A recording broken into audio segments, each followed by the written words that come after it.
Yo, what's going on, guys? Welcome back to the channel. It's your boy JGM Wrestling, back out here with another wrestling reaction video. And in today's video, we're going to be reacting to Wrestle with Andy's pushes fans love. Team have failed to give fans what they wanted, but this has not always been the case. No, far from it. In fact, there have been plenty of times where the WWE has listened to its fans and given them exactly what they were looking for. But just what are the biggest examples of this?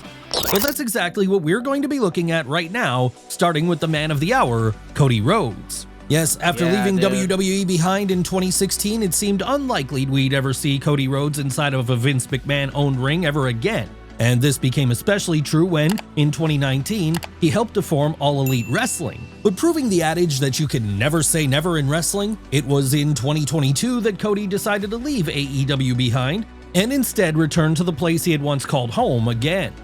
How would he be received by fans?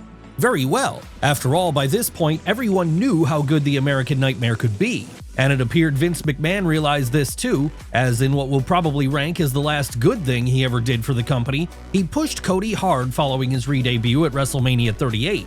Sure, injury would stall the grandson of a plumber for a while, and then there was the fact that once he returned from that injury, the corporate landscape of WWE had changed dramatically. But in the end, none of this would slow down the rise of Rhodes for too long. No, he'd still go into the main event of WrestleMania 39 as the challenger for Roman Reigns' undisputed WWE Universal title. And then he lost. Yes, it was a move most fans... Honestly, it was a good way that it happened that way, because the moment these two got face-to-face with each other, you could just tell they were going to have a trilogy, basically. And it is true. Vince McMahon, this was like his last thing so far, and honestly, he's the biggest babyface right now. He's the main champ right now. Is he the main character, though? Hell, this became especially worrying when, after winning the 2024 Royal Rumble, Cody came out to the ring on an episode of SmackDown and gave away his WrestleMania rematch against the Tribal Chief to The Rock. Needless to say, then, this caused something of a backlash to develop amongst fans. But quick to recognize this backlash and address it, WWE pivoted at that point and reinstated the American Nightmare into the main event. What happened after that? Well, the company's new top babyface went on to beat Roman and become the new WWE champion himself, with this continuing to be a position he holds to this day. And given how great the WWE business is... I ain't gonna lie, I want to make a video on it, but I really think Cody Rhodes should honestly lose the title. At this point, he's still the bigger babyface. I feel like he's better when he's chasing, and him defending it, you know, just a couple times. He does show up more than Roman Reigns, but it's just, you can kind of tell he's the obvious winner, which is what I'm getting pissed off at WWE for. But it makes sense, you know, he's the biggest babyface, more money talks. So that's the main reason why. Doing right now, with them currently in the middle of their biggest hot streak in decades, we can only assume that fans are happy with how things all turned out, and that they remain happy to see Cody on top. But this wasn't the first time a fan backlash led to WWE having to change their WrestleMania plans at the last minute. No, exactly 10 years earlier, the exact same thing had happened when Daniel Bryan and the Yes Movement came along. Yes, for many lapsed fans from the turn of the millennium, this was the moment that got them back into wrestling. Either that or another popular push we'll get to later. But then why wouldn't it be? Because back during the early 2010s, there was no wrestler on the planet more beloved by audiences than Daniel Bryan. Not that WWE saw things this way, though. No, considering the American Dragon was under 6 feet in height and didn't have that bodybuilder physique, the company saw a very definitive ceiling on what he'd be able to achieve, with this ceiling being the mid-card. And that would all result in a war breaking out between Vince McMahon and his own fan base as crowds began hijacking shows all throughout 2013 and the early part of 2014, drowning out everything else with a sea of yes chants. Of course, many fans thought WWE were going to respond to this by simply pushing Daniel Bryan to the moon right away, but this wasn't the way things went. And that only led to the backlash getting bigger and bigger as each week passed. Hell, the whole thing would reach something of a climax at the 2014 Royal Rumble, as that was when, after the Washington native wasn't even included in the titular bout, a situation would develop, with this causing the company to start looking inward and reassess things. And so it was that as WrestleMania 30 neared closer, the boss realized there was simply no way he could go with his planned main event of Randy Orton versus Dave Bautista. Now, if he tried that, it was only going to lead to a disaster. Yeah, it was not going to be good. He decided to pull the trigger and add Daniel Bryan to the match at the last second. And not just that, he'd actually have the American Dragon win the whole thing and walk out of the night World Heavyweight Champion. That's right, it was one of the greatest stories WWE ever told, and one of the most cathartic moments of joy for any wrestling fan watching at the time, as the sight of Bryan Danielson holding both world titles above his head at the end of the show felt like more than just a win for him, it felt like a win for us too, as our voices were finally being heard. But what about the inverse situation to the Yes Movement? The time Daniel Bryan became the villain, putting the beloved fan favorite over. Well, that would come a few years later in 2019, when Kofi Kingston and Kofi Mania reigned supreme. Kofi. Now, Kofi Kingston was always someone who fans liked. I always liked Kofi. In fact, as far back as his beginning in the WWE during the late 2000s, he was always over and always got great reactions whenever he came out to the ring to do his thing. But like with Daniel Bryan, there was a definite ceiling on where WWE thought Kofi could go, with this once again being the mid-card. And so that was why, for the first decade or so of his career, Kofi would remain in that spot, often having decent things to do, but never being treated like the true superstar he could be. And then 2019 came along. That was when, after Mustafa Ali got injured and had to be pulled from that February's Elimination Chamber pay-per-view, Kofi Kingston would be brought in to sub for him as a last-minute replacement. And there, in that bout, Kofi would put on such a star-making performance, at one point taking WWE Champion Daniel Bryan to the absolute limit, that fans suddenly remembered how great he could be. Obviously, you can see where this is going then. Yes, over the next couple of months, Kofi Mania became a big thing in WWE, as Kingston's stock rose dramatically in a short pace of time. Hell, fans simply wouldn't be content anymore unless their guy was put into a world title match against the American Dragon at WrestleMania 35. And luckily for those fans, this time WWE were a lot more open to listening to them. And that's the one thing about it, is like, if when Vince knows that the fans want something and they got no other way to actually just they have to go that route, he is easily could just be portrayed as the heel, as the Mr. McMahon villain.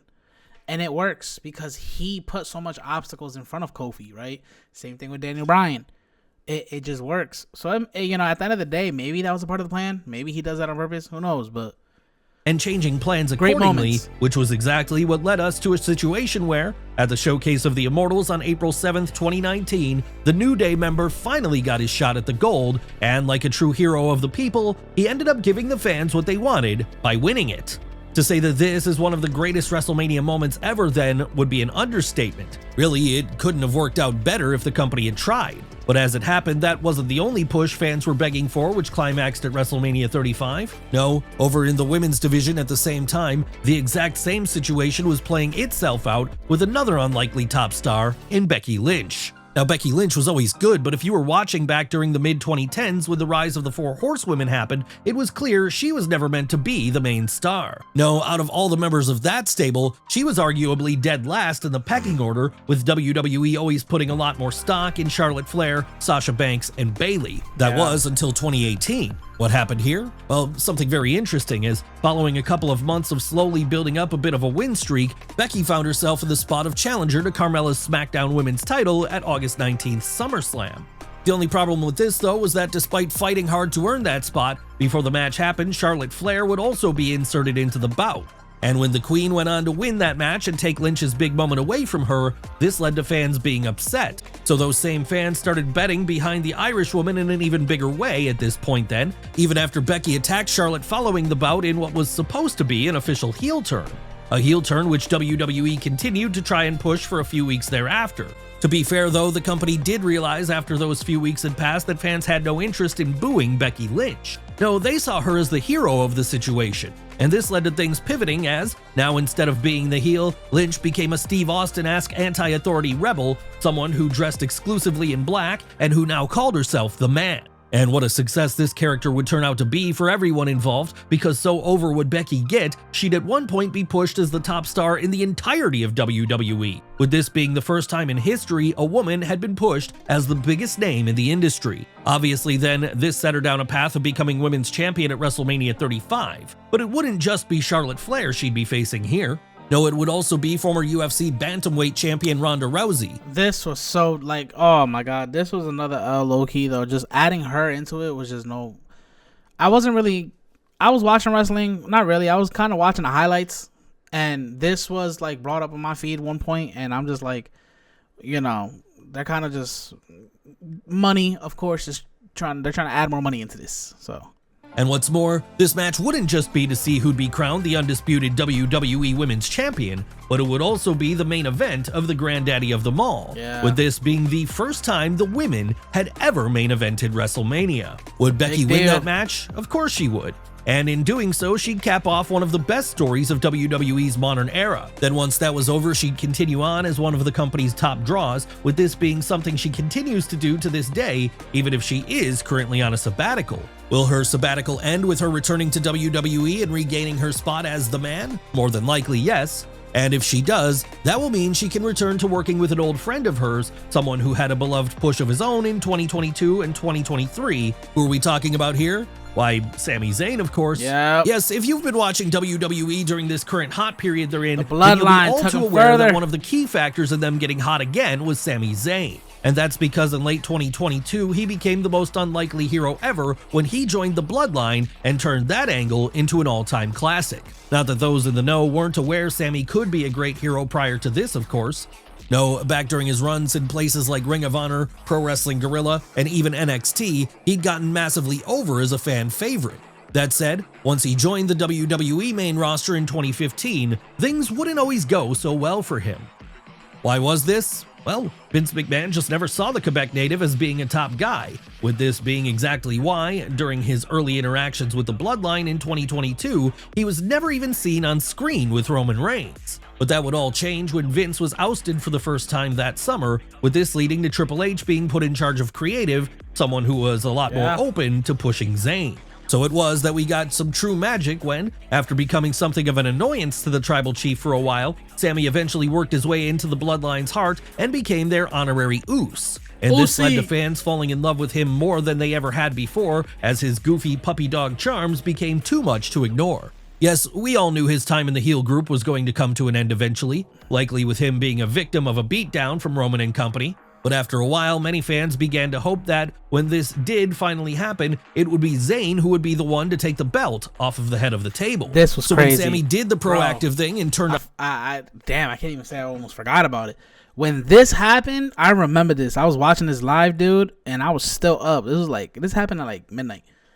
When this happened and Cody won the Royal Rumble, bro, a lot of people were starting to shit for Sami Zayn to be at the WrestleMania spot to take the belt off of Roman. I remember that, and it was kind of crazy because at one point when they did the Elimination Chamber in Canada, I low-key thought Sami almost had it. They had me. On Roman at the 2023 Royal Rumble then, the pop was nuclear. And this turned him into the biggest babyface in the entire wrestling industry heading into his big undisputed WWE Universal title match against the champ at February 18th's Elimination Chamber, an event held live from his home province of Quebec. Would Sami win this one? Unfortunately for him, no. But at least he would remain over enough after the fact. And because he remained so over, he'd be given the consolation prize of teaming up with his best friend Kevin Owens at WrestleMania 39 to beat the Usos for the undisputed WWE Tag Team titles. That's right, was cooking, even if it wasn't by winning the world title, Zayn still got to play his part in helping to bring the Bloodline down on the grandest stage of them all. But one of the men he beat that night wouldn't always be on the heel side of the spectrum. No, less than a year later, he'd find himself being the babyface fans desperately wanted to see get pushed. That's right, it's time for us to talk about the meteoric rise of Jey Uso. Yes, few fans saw this one coming. After all, for the first decade plus of his career, Jey Uso was someone who was considered a... Honestly, you should have known, bro, low-key, in the moment when he said that one word, yeet. And they've been saying it for a grip. I used to say that when I was young. I still say it to this day, without ever knowing about Jey, for example. That one word and just the movement started everything, dude. Lifetime tag team act alongside his brother Jimmy. And while they were both over, the fact that WWE always put a ceiling on tag team wrestling meant there was only so high the pair were going to go. But then the Bloodline angle happened, with this all pretty much starting with Jey Uso taking up a singles role for the first time by stepping up to his tribal chief, Roman Reigns. And while he wouldn't defeat Roman here and would end up bending the knee to him, come 2023, those old frustrations with his spot would have risen again, with this leading to Jey Uso breaking away on his own once more. Bro, I know we saw it with the tribal combat last year's SummerSlam, but dog, I ain't gonna lie, I could low-key watch Roman versus Jey Uso one more time. more. Now, though, with 3 years of the Bloodline angle to help him feel like a much bigger Roman deal, sold that. fans were no longer willing to accept Jay as a mid-carder. No, they wanted him to be a main eventer instead. And so it was that after being shipped over to Raw during the 2023 draft and separated from the rest of his family in the process, the youngest Uso was finally allowed to thrive in such a spot. Sure, he wouldn't be winning world titles or anything like that, but main event Jey Uso was always in a prominent spot on the card, whether that be by partnering up with Cody Rhodes or even by getting involved in that year's War Games match as a babyface. Yeah. Still, for as much success as he was having now, one thing which still eluded Jay was some singles gold. Luckily, though, this would be rectified when, after beating his brother Jimmy in a one-on-one bout at WrestleMania 40 Night 1, he'd then go on to challenge Braun Breaker for the Intercontinental title on the September 23rd episode of Raw and beat him to take home his first piece of solo hardware. That's right, finally Jey Uso could call himself a champion on his own. And while he has since lost that belt back to Braun, the very fact that he was able to win it in the first place proves just how far he has risen and how far he's still capable of rising yet. Does this mean a world title run is in his future? It's possible, but Jay isn't the only. I honestly hope they do give him a world title run. I'm not gonna lie, he's so current fan favorite in WWE who's still chasing that first world title win. Now, the same thing could be said about our next subject too. A man who fans really got behind in a big way over the last year or two, L.A. Knight. Yeah. I'm getting back on track with Factor. Fresh, never frozen meals prepared by chefs. This saves us so much time. Seriously, there's been perhaps no one else in recent WWE memory who's broke out as a cult hit in quite the way that LA Knight has. And that's something of a miracle in many ways because for the vast majority of his career, he was semi-hidden away in smaller leagues like TNA or the NWA, with it never looking like he was ever going to get his shot in the big leagues. Sure, he would eventually get signed to the WWE in 2021, and from there be sent down to NXT, where he got acclimated to the WWE way of doing things. But any positive he gained there seemed to be washed away as soon as he was called up to the main roster and repackaged as Max Dupree. I'm sorry, I ain't gonna lie. When I saw this, I didn't know about LA Knight and NXT at the time because I was kind of just coming back into watching the shows like weekly. So when I started seeing this, bro, and I think it was on Monday and probably on Monday and Friday. I don't remember. I think it was mostly Mondays. Dude, I was like, oh my God, this is so boring. I'll be on my phone, watching it. But I never really expected, I didn't know he was really a wrestler. I just thought he was really a manager at the time. So he kind of played the part, and he was annoying. So I guess he played his part, but I didn't, know he was, LA Knight. I didn't really know it was him. Manager of the Maximum Male Models. Yes, this group were never exactly a main event act, and as their manager, Max Dupree was never going to go far. Thankfully for him, though, once Vince McMahon left power in 2022, Triple H would see a lot more in the Hagerstown native, with this being what led him to turn Knight back. That's why I said SmackDown, because I remember that. When I saw this, and I saw all that, and I'm like, yo, he could wrestle? He had me. LA Knight, yeah. Into his original NXT gimmick, and from there, show what he could do on the mic each and every week. And so good would LA Knight be on the mic, with him basically coming across like a throwback cross between The Rock and Stone Cold Steve Austin. Literally, bro. It wouldn't take long for main roster audiences to start getting behind him en masse. In fact, by the time the summer of 2023 came around, when this happened right here, I was like, I can't believe they're doing it so fast. I wish they didn't do it this fast. But low-key, I kind of wanted LA Knight to win just because of how over he was. It was too, this is the part where I'm talking about where WWE is getting a little too obvious. But this was a big push for LA Knight. You could have made the solid argument that he was amongst the most over people on the entire roster. And when we were talking about a roster which included the likes of Roman Reigns, Cody Rhodes, Sami Zayn, and more here, that's quite an achievement. Would this all lead to world title success for the boy from Maryland?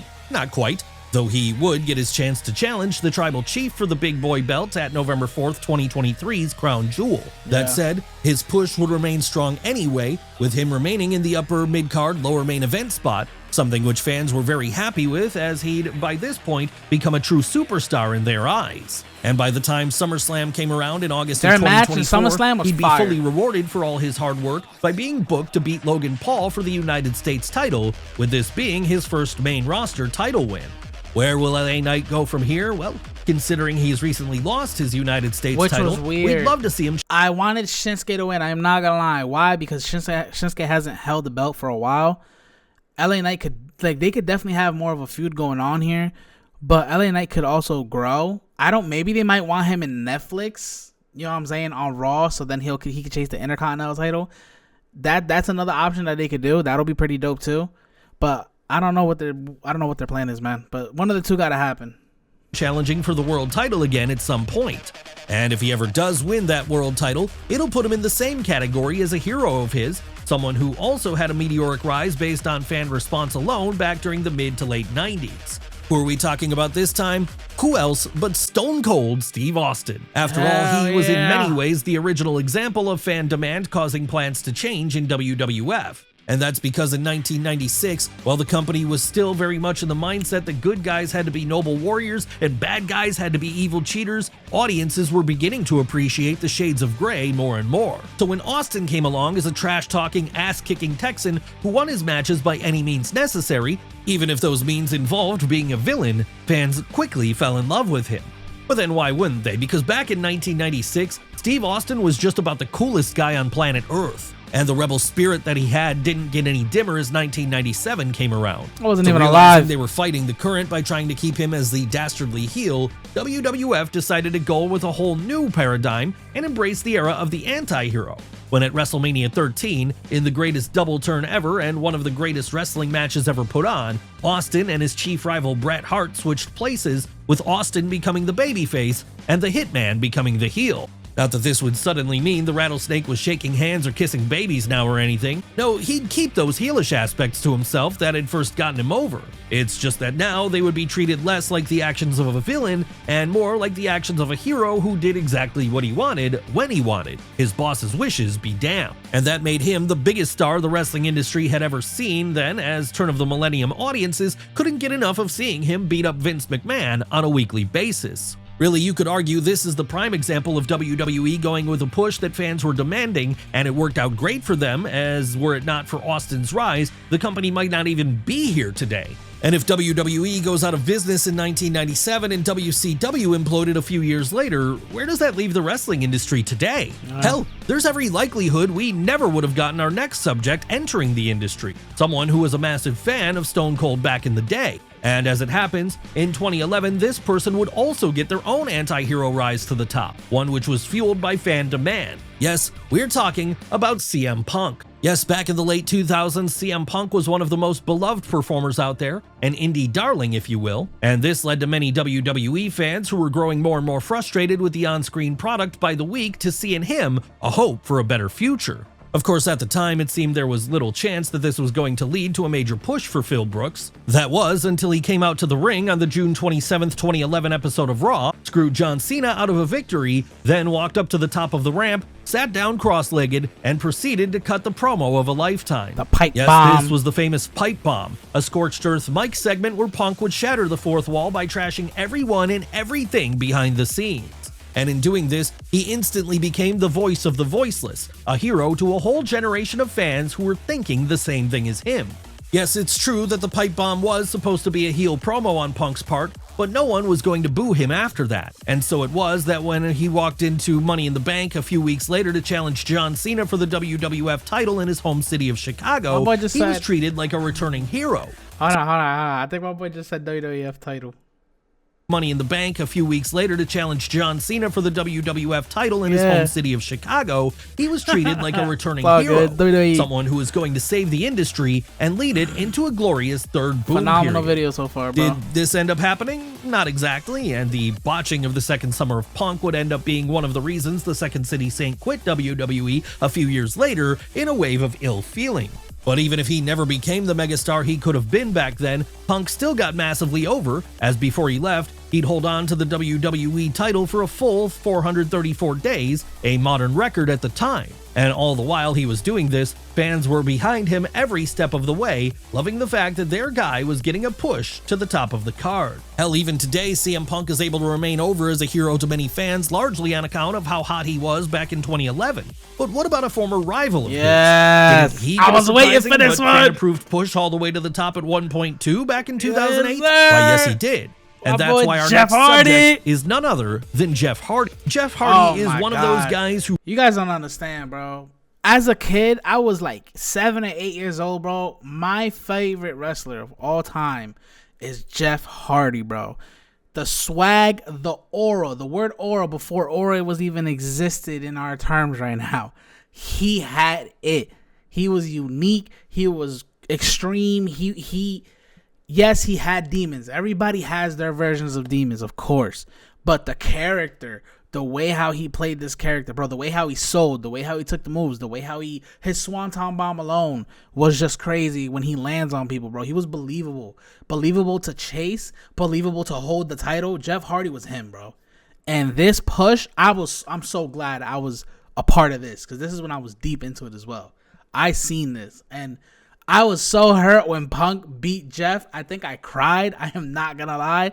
But listen, ever since that happened, I always hated CM Punk. Always liked him, but I hate him just for that. I'm one of those, bro. But Jeff Hardy, bro, that hurt when he left WWE, didn't resign, I think, or whatever the case was, and he went to TNA. Like, I followed him to that, but I think that's why I stopped watching WWE. I'm not gonna lie. There was a time period when after he left in 2009, 2010, I really didn't watch it that much. I watched a little bit more of TNA. 2011, you know, you get older, you start going through a little bit of stuff, you know what I'm saying? But, dude, when he left, I kind of stopped watching WWE. Not gonna lie. I was that much of a fan, bro. I had his merch, I had the necklace. I still got it to this day. I gotta find it. Who really could have been the biggest star in all of wrestling back in the late 2000s, because with his alternative vibe and eye-catching, high-risk. You know what's crazy? I wanted long hair because of him. And ironic enough now, bro, I actually have long hair. And Jeff Hardy's him. Moveset, he was over with just about. I keep pausing the video, but you know who else reminds me of Jeff? I am not gonna lie, bro. And I always said this to when I saw him, Roman Reigns. I knew Roman was gonna be as big as when they started doing Jeff. When I first saw Roman, Roman gave me that. Not the extremeness, but he had the aura in it too. They just gotta find a way to do it, and look at him now. Every wrestling fan there was back then. I saw that. Really, the only thing that ever held him back were his own personal issues, with this stopping him from ever really, truly becoming the guy. That said, back in 2008, there was a brief period where this looked like it wouldn't be an issue, as that was a time when he was not only clean, but also at the peak of his drawing power. Seriously, as the 2000s were drawing to an end, bro, Jeff Hardy was starting to outsell John. Bro, the reason why my favorite championship belt is the Intercontinental Champion, which I actually have it. It's right there. Y'all seen it before. That's the reason why. Because of Jeff, bro. Jeff Hardy was him, dude. Cena at the merch stand. It was like something that would have seemed unthinkable for many until it happened. And this wave of momentum the charismatic Enigma was riding at that point would soon see fans start to demand he be pushed all the way to the top of the card. Thankfully, then WWE would be willing to listen to their audience on this occasion. And so that was why, throughout 2008, he'd begin staking his claim at becoming WWE champion. Sure, it wouldn't happen for him right away. No, before he reached the mountaintop, Jeff would have to fail a couple of times, but by the time Armageddon came around on December 14th of that year, he'd finally be able to send the crowd home happy. I was so happy when this happened. Edge and Triple H in a triple threat match to win the big one. And when we say fans were sent home happy here, we mean it, because this represented one of the great feel-good WWE title wins of all time from a guy who many thought would never make it to that spot at all. So now that he was the champion, would Jeff Hardy usurp John Cena as the face of the company and go on his own decade-long run on top? No, unfortunately, because pretty soon after he won the gold, his personal issues would start to resurface, contributing towards him leaving the WWE altogether in the summer of 2009. Yeah. But while that was disappointing, none of it changed the fact that for a brief moment there, fans felt like they'd be able to play a part in pushing the youngest Hardy brother all the way to the top of the card, where he deserved to be. Even today, in fact, while he might not be in a top guy spot anymore, he remains one of the more popular wrestlers out there. And that's true no matter where he's plied his craft over the last few years, whether that be WWE, AEW, or TNA. But then we guess that just goes to show what pushing someone when the fans are demanding it can do for a person's career. Not even that it's on him. And how much it can keep those fans coming back for more in the decades which follow. Jeff Hardy was him, bro. Jeff Hardy was him, man. Shout out to Wrestle with Andy, bro, to give me back some memories, man. Oh, I remember those days, dude. Guys, if you have not done so already, man, thank you guys for watching this video. Go check his channel out. Do me a favor, swanton bomb your way down to that subscribe button for me, for your boy, man. Man, it's crazy to go down memory lane. Anyway, see you in the next one, guys. Peace.